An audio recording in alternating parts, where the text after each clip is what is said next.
Hi guys, welcome to Lad's Garage, where we kind of tinker around with all sorts of fun things. Or at least I find them fun anyway. Some not so fun, but most of it fun.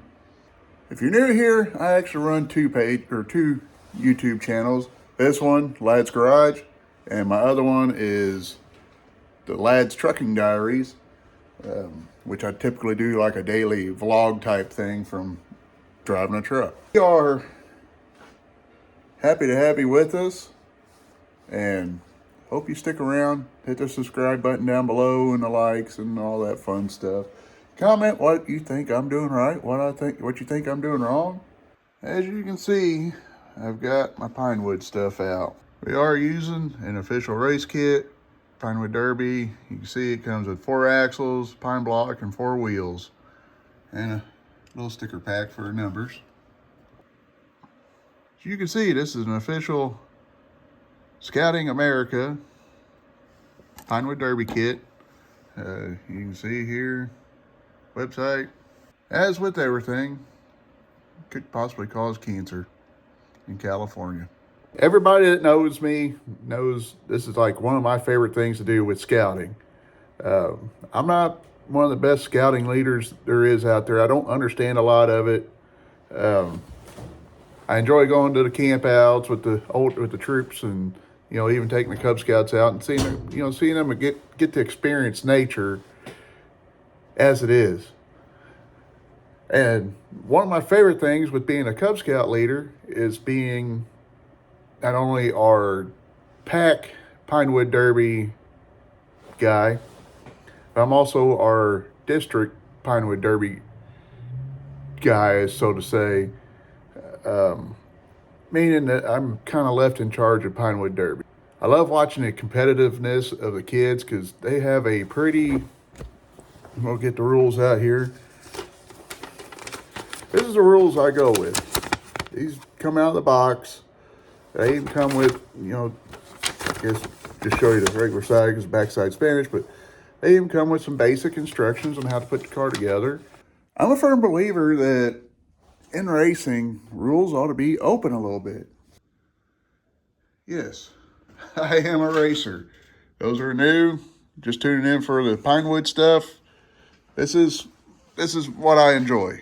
I love going fast. So I believe in a basic rule package that everyone can pretty much be on the same page without, you can either spend a lot of money to do it, or you can be innovative and do the same thing.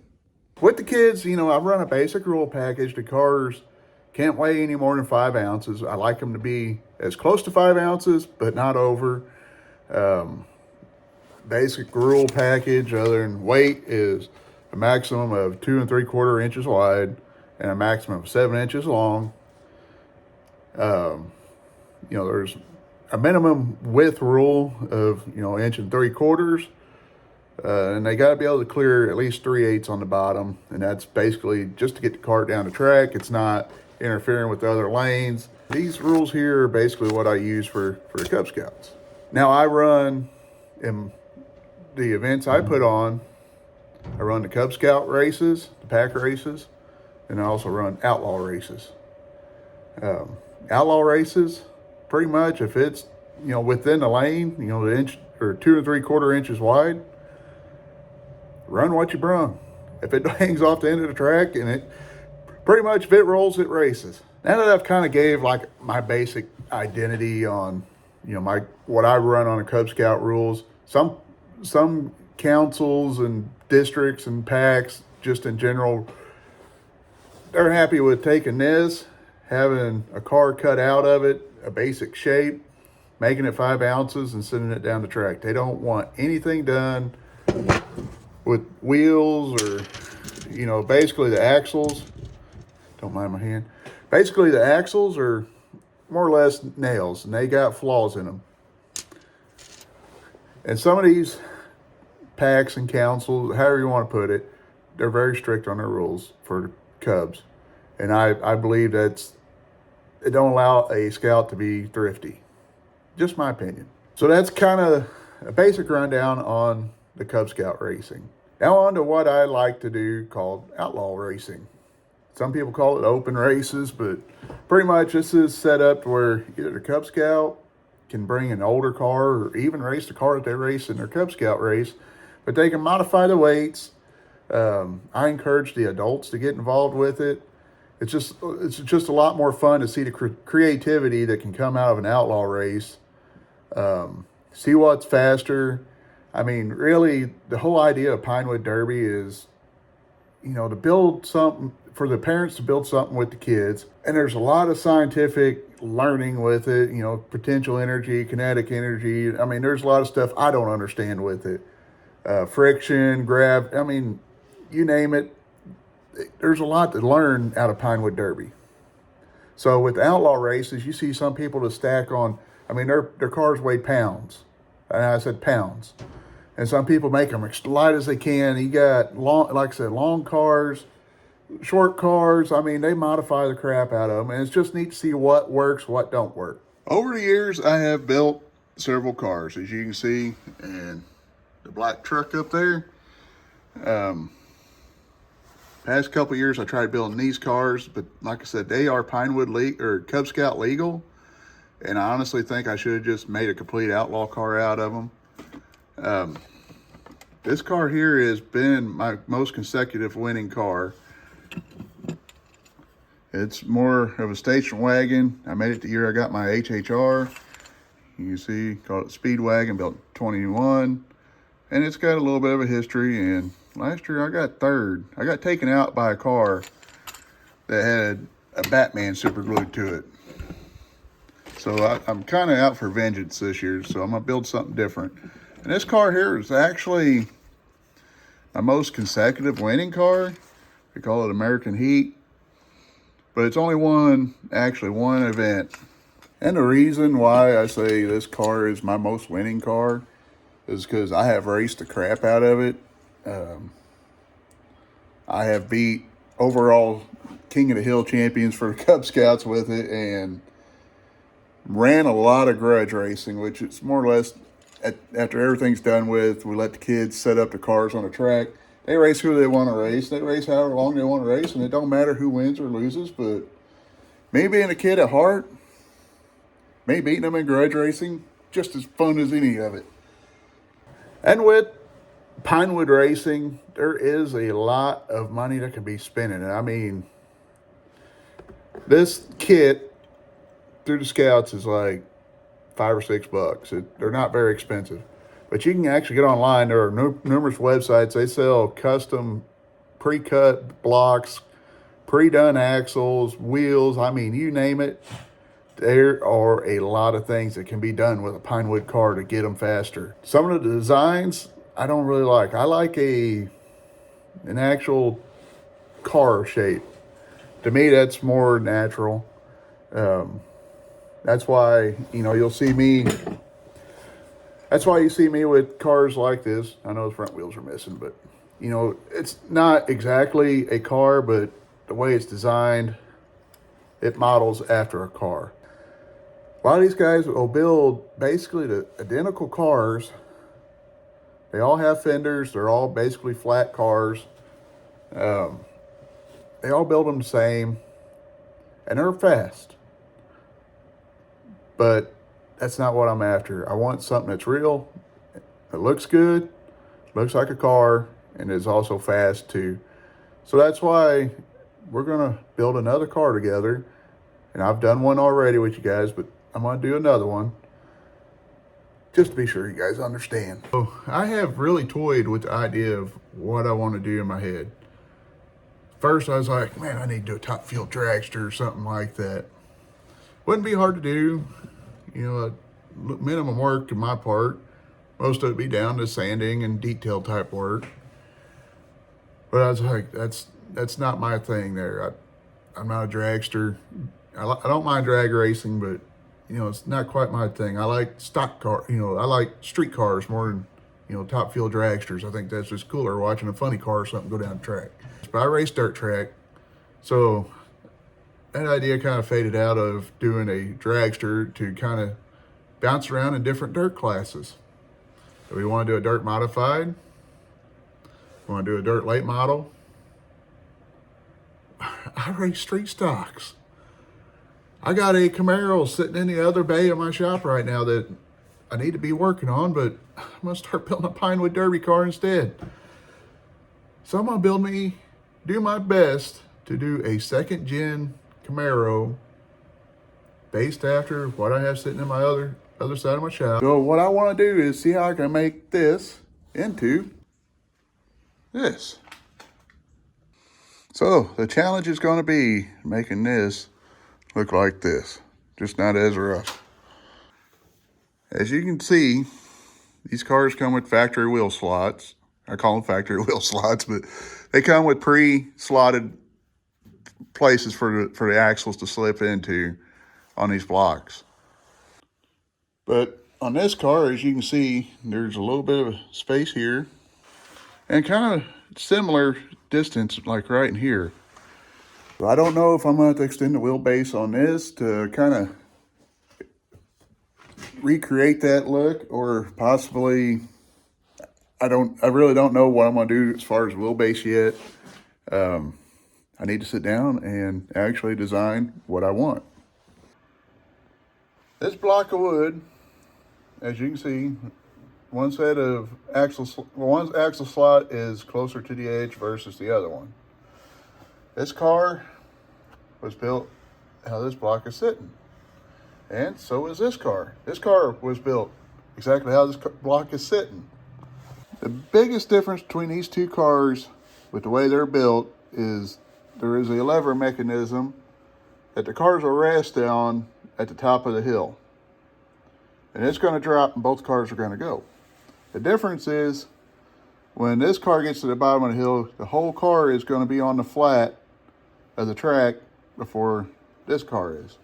This one's going to be rolling at full speed, but this one, with the way it's set up, when the lever drops on it, it gets down to the curve.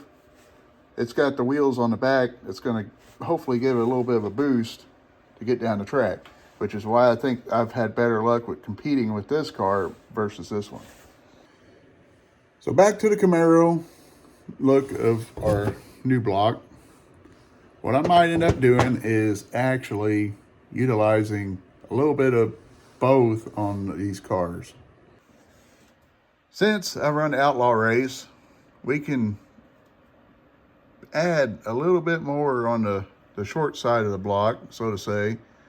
Just a little bit enough to, either use as the nose piece or the back piece, I don't know, but we can go that route to even the car out. I can even extend the wheelbase out a little bit if I need to, and add on to both sides if I really needed to. But what I really need to do is just kind of sit down and figure out what we're going to do. So one thought is, instead of using the axle slots, I measure these out, which I used to know the exact measurement of them. I measure them out and I move this one back and I move that one back just enough to center up the block and, have a little bit of room on the front to work with and the same amount of room on the back to work with. Let's just kind of stick with that idea. How about we just move the whole wheelbase back, not really shorten it or lengthen it, but just move the whole thing back and kind of balance the car out. I can still add the weight to the back. I can make the back as heavy as I can, but we can move the whole car back, the wheelbase back on it.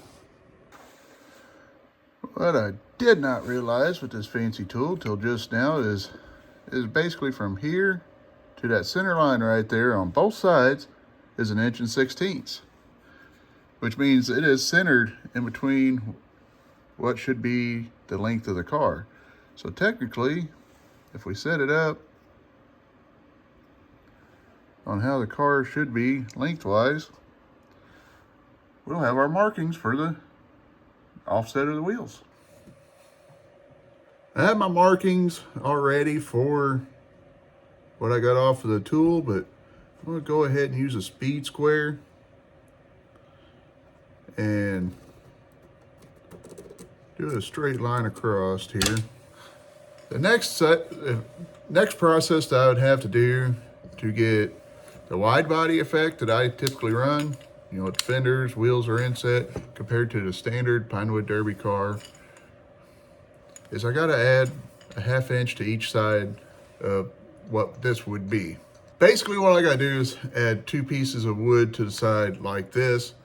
There is a little bit of a process to doing this. It's not just, you know, put it together and you're gonna have everything perfect. I got a little bit of a process that I've learned to do over the past few years doing this. Some guys buy, I think it's called balsa wood or something like that. It's a really lightweight wood. I actually have some that are already pre-cut and I bought in a kit. And the only reason I bought the kit was for simply the template for the wheels. But this is, you know, what a lot of guys buy is a cheap balsa wood, but one, it's not as thick as I'd like it. It's only like 1/4 inch wider or so than what, but I want a full inch whenever I want the full max width when I get done. So I always start with a pine block. I got them lying around, they're dime a dozen. So this is what we're gonna start with, and I'll kind of show you the process. Safety first, keep all moving body parts out of the way of the saw. Obviously I'm using both hands to do other things, so we will hold it with our knee and hope we don't cut it.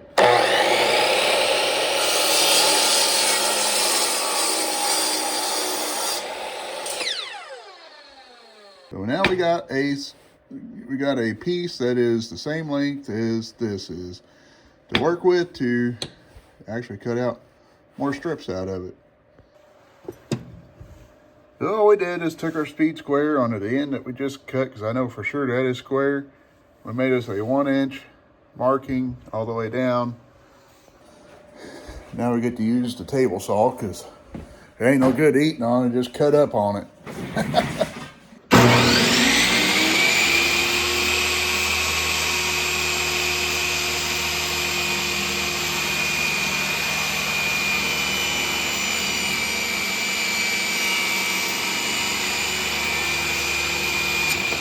What we have now is a block that is roughly 1 inch thick, and we're gonna actually eventually cut this in half to get our 2 roughly 1/2 inch pieces for the sides. So what we need to do first is we need to get our wheel slots marked on here, but we got to use this in our markings to be able to figure out where we want to put these wheel slots or wheel holes at. So we're going to mark them out on here by simply setting that on there and then marking our spot. Nothing overly complicated, just a couple simple marks that match up to what these marks are. So we got something to base off our wheel slots off of to center them up. That's one method that I use. Another method is a real simple, take your wheel and your axle,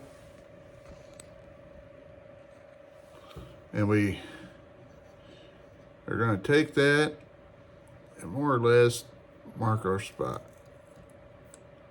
With that, you can take your handy dandy pencil, you can mark your wheel hole out, or at least mark where your wheel is going to be. Now you got markings to show your wheels. You can kind of see, got looks pretty well dead on, even markings on both sides. I've used my template, and you can see I have markings going all the way around. You can see the wheel marking on the inside, and the outside line will be my fender. Or fender well, I should say. And this is truly the part that I struggle with every year making these cars, because every year I make these cars, the fenders, usually they're getting them this shape out of it is hard to do, and you can see there's not a lot of clearance on the wheel, and if you get them too close, the wheel's going to rub and cause friction or possibly drag altogether. Get them too far apart, then you're just kind of wasting your time with the aerodynamic advantage to having the full fenders. I've tried hole saws, and the struggle I've had with the hole saw is it doesn't matter what method I use.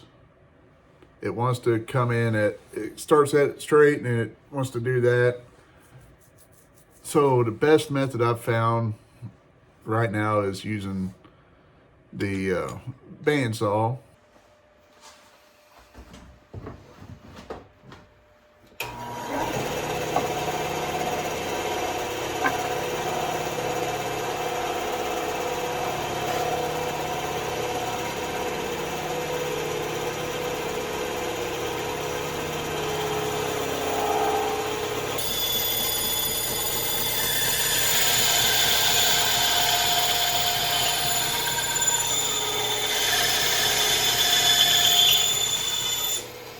And there you go. We got this far down. Next step is to actually cut this in half this way. I don't think I've ever had this much trouble doing these bodies, but I was using table saw and to cut these in half, and wouldn't you know, I couldn't get a hold of the lever, the button to shut it off, and a piece of wood shot out, broke the end off after I got like a perfect cut out of both sides, and broke the end off of it. So now I'm having to glue it all back together. So I need to really figure out which end of the block I want to use, because I need to kind of cut me out an aerodynamic slot on the bottom of the car.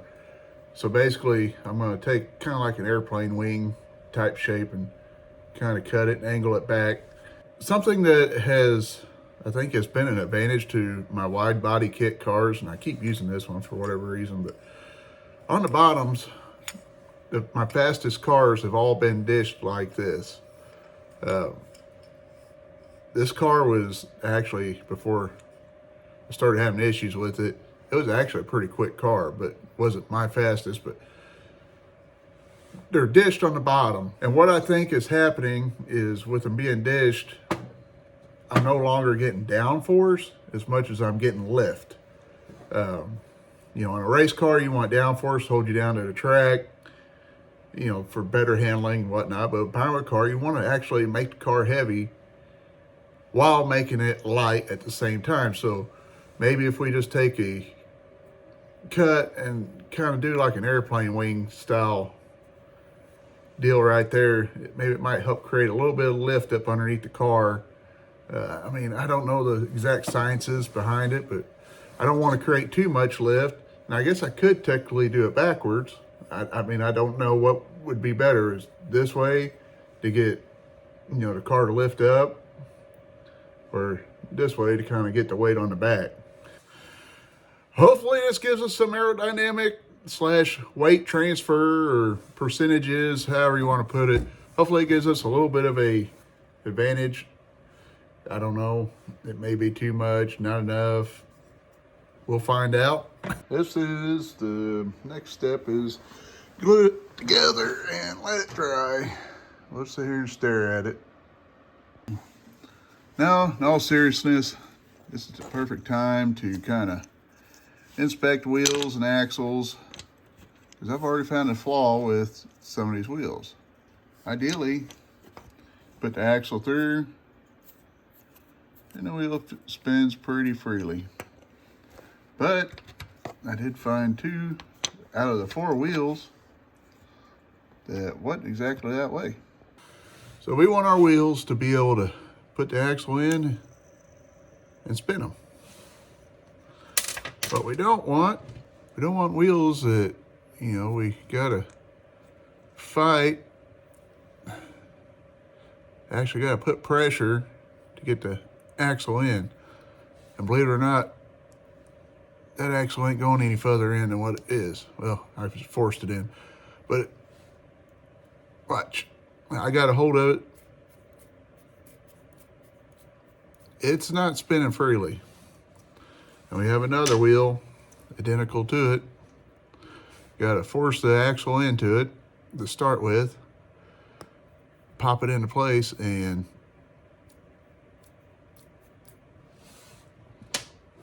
so that means we're either going to have to go dig around for some better wheels, or we're going to have to buy a kit to modify these wheels a little bit to more or less free them up.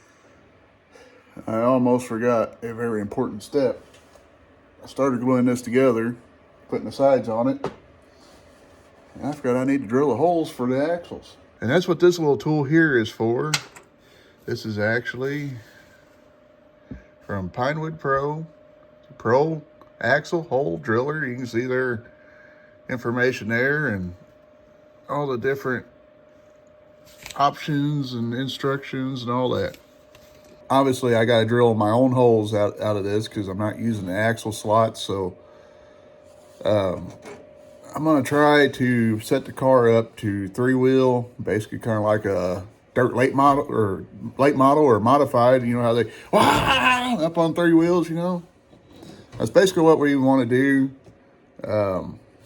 I'm not bending axles and all that. I'm just keeping it simple.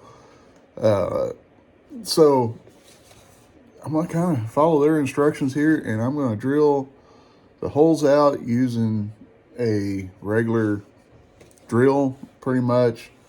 Their kit comes with its own drill bit, so I was hoping it would spread out wide enough to where you could fit the wide body on there, and I just glue it all together and put it on there, but it don't work that way. All right, so this tool's pretty easy to use. It's got slots on it that you can use. This is the bottom here that you guys are closest to, you guys. And it's got these slots crossed on both sides where you can see, for instance, you know, we got our line here. I can put it on here, line it up to the line on both sides, it looks like. Can't really see, but that's kind of how it looks. And tighten it down. Got it snug on there. Make sure we're on there good. Get it as centered as possible. So we're gonna hold that thing on there nice and good like. Tighten her down.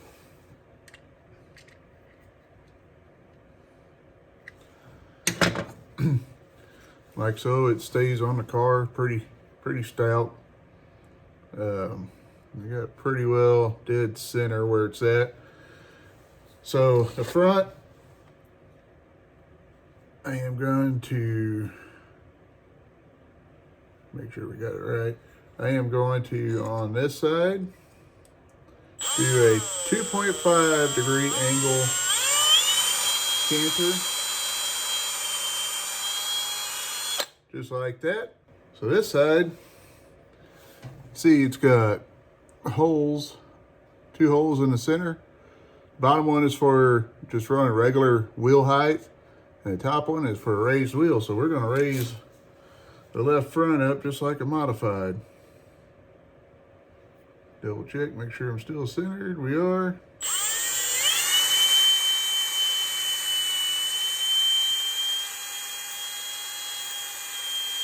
And I also have just a regular standard axle alignment drill tool. I don't know what proper terminology is, but I also have one of those too for, you know, just rainy day. That's what I've used for years anyway. It's just one of the regular axle alignment tools. So, as you can see, we have it set up to 3-wheel. Might be a little harder to notice, but all the wheels are, except for the one that's lifted. Might be a little easier to see here. That one there's a lot easier to see. It's kind of cantered in on the top. So I guess now my next step is to glue the sides on, and from there we will figure out the rest. Hope you guys stick around to see the Pinewood build. I'm probably not going to go into as detail as I did last year on building the car, but I will take you through the steps. Kind of let you guys see the progress as we go. Now, I know this one I've probably rambled on about some of the technical stuff as far as Pinewood Derby goes, but hey, if you got kids young enough, I believe the cutoff, I think 5 to 10 is the age range, pretty much kindergarten to 5th grade, I believe. They can join Cub Scouts. I think it's 11 and older. 11 to 18 is troop. So you got a kid that's interested, sign them up. this is by far in Cub Scouts my favorite thing to do outside of going camping and stuff like that. So get out in the wild, enjoy life, don't be scared. But we're gonna glue this together. Y'all stay safe out there. God bless you. We'll catch you later.